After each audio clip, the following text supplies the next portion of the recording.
राधे राधे दोस्तों, आपका स्वागत है आपके चैनल जिसका नाम है भारत की कहानियाँ। आज हम आपको सुनाने जा रहे हैं एक कहानी जिसका नाम है अधूरी शादी। पर डैड, ऐसे कैसे मैं शादी कर लूँ? मतलब ना मैं उसे ढंग से जानता हूँ, ना मैं उससे ज़्यादा मिला हूँ। ऐसे कैसे आप फैसला कर सकते हैं? बेटा, तुम देख रहे हो ना उनकी हालत। अगर आज ये शादी नहीं हुई तो सब कुछ बिखर जाएगा। पर डैड, मोम, आप तो डैड को समझाइए। कार्तिक बेटा, तुम्हारे डैड सही कह रहे हैं। जब से लड़के वालों ने शादी के लिए मना किया है, भाई साहब की तबीयत बिगड़ गई है। ऊपर से बाहर सारे मेहमान आ चुके हैं। ऐसे में अगर अभी शादी नहीं हुई तो भाई साहब की बहुत बदनामी होगी। माही बिटिया की ज़िंदगी बर्बाद हो जाएगी। पर माँ, मैं ही क्यों? यहाँ तो बहुत सारे लड़के हैं। युग भी तो है। आप उससे उस लड़की की शादी करवा दीजिए। वो दोनों तो फ्रेंड भी हैं। नहीं करवा सकता क्योंकि तुम बड़े हो, इसीलिए तुम्हें बोल रहा हूँ। उसे बोलता तो वह भी मना नहीं करता। पर शायद तुम्हें अपनी मनमानी के अलावा कुछ दिखता ही नहीं है। ठीक है डैड, चलिए, पर केवल शादी, इसके अलावा मुझसे और कुछ की उम्मीद मत करिएगा। मुंबई के जाने माने बिजनेसमैन अरमेंद्र प्रताप सिंह अपनी पत्नी वंदना सिंह और दोनों बेटे कार्तिक और युग के साथ अपने बचपन के दोस्त उमाकांत के यहाँ आए थे। आज उमाकांत जी की बेटी माही की शादी होने वाली थी, पर एंड टाइम पर लड़के वालों ने 10 लाख रुपए कैश की डिमांड कर दी।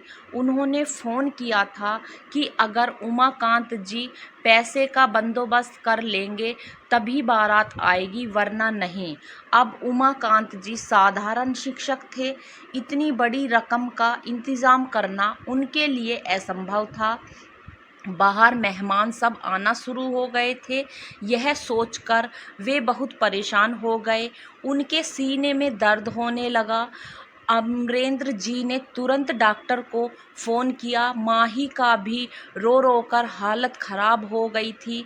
वंदना जी उसे किसी तरह संभाल रही थी। वंदना जी की अपनी कोई बेटी नहीं थी, तो वे माही को ही अपनी बेटी की तरह प्यार करते थे।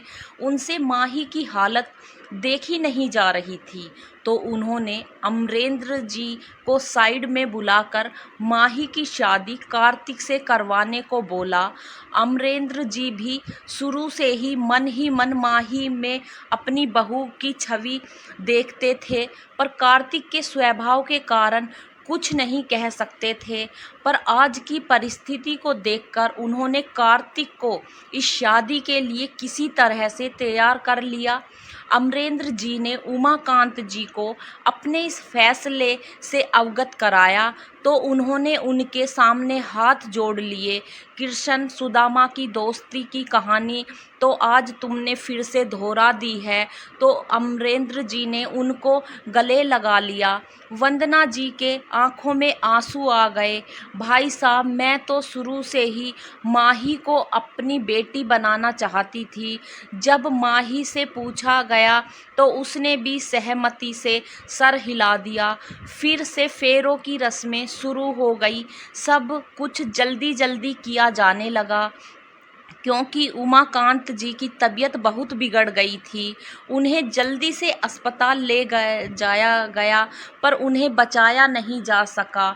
माही का रो रो कर हालत ख़राब होने लगी, तो वंदना जी और युग ने किसी तरह से उसे चुप कराया। घर आकर उमाकांत जी के अंतिम संस्कार प्रक्रिया शुरू की गई। इस सब में युग पूरी जिम्मेदारियों से माही का साथ दिया। कार्तिक तो जैसे इस सब से कोई मतलब ही नहीं था। सब कुछ अच्छे से संपन्न हो जाने के बाद अमरेंद्र जी अपनी पत्नी, दोनों बेटों और अपनी बहू माही को लेकर वापस मुंबई लौट आए। घर पहुंचने पर जब सब घर के भीतर आने लगे, तो वंदना जी ने कार्तिक और माही को दरवाजे पर ही रोककर खुद अंदर चली गई।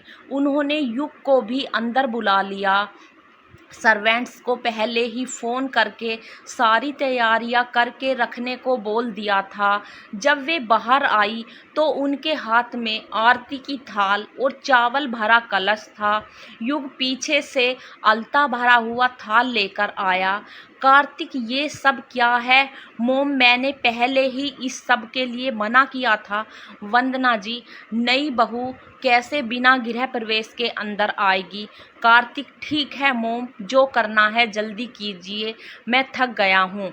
वंदना जी दोनों को आरती उतारती और माही से कहा, बेटा दाहिने पैर से इस कलश को गिराते हुए इस थाल में पैर रखकर अंदर आओ।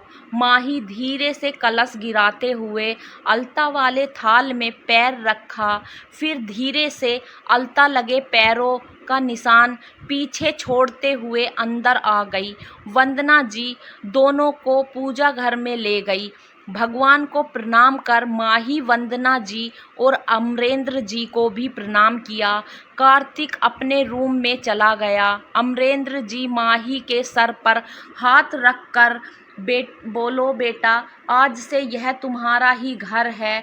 तुम इस घर की बहू नहीं बल्कि बेटी बनकर यहाँ रहोगी। वंदना जी, हाँ मेरी प्यारी बेटी। युग और मोम, मैं और भैया। वंदना जी उसके सर पर हाथ रखते हुए बोली, तुम दोनों भी। युग, माही, मैं भी तो दोस्त बनकर हमेशा तुम्हारे साथ रहूँगा। वंदना युग का कान पकड़ते हुए बोली, वो तुम्हारी भाभी है। भाभी बोलो। युग, माँ, ओ माँ, कान छोड़ो, दर्द करता है। माही उम्र में मुझसे छोटी है, मैं तो माही ही बोलूँगा।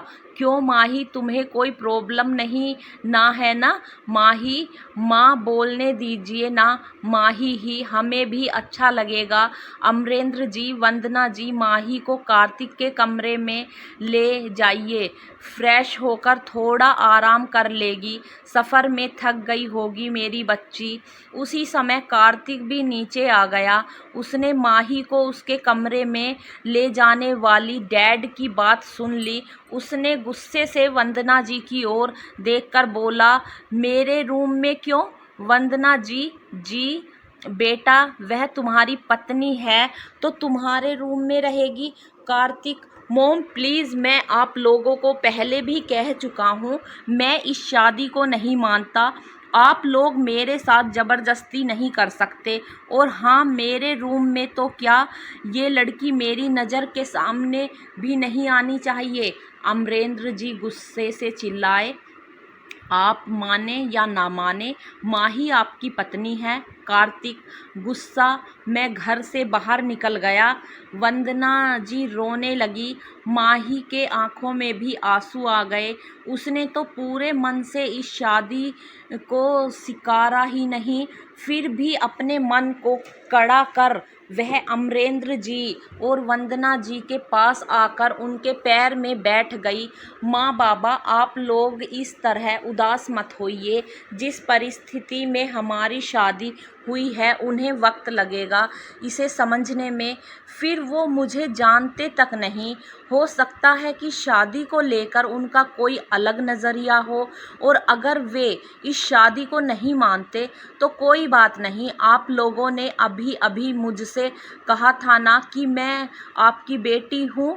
क्या मैं बेटी बनकर आप लोगों के साथ नहीं रह सकती?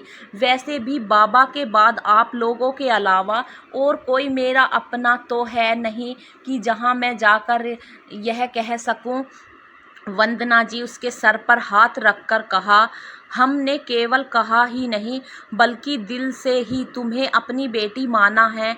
युग भी वहीं आकर बैठ गया और बोला, और मैं तो पहले से ही तुम्हारा दोस्त हूँ, और तुम भैया की चिंता मत करो, वो अभी तुमको जानते नहीं है ना।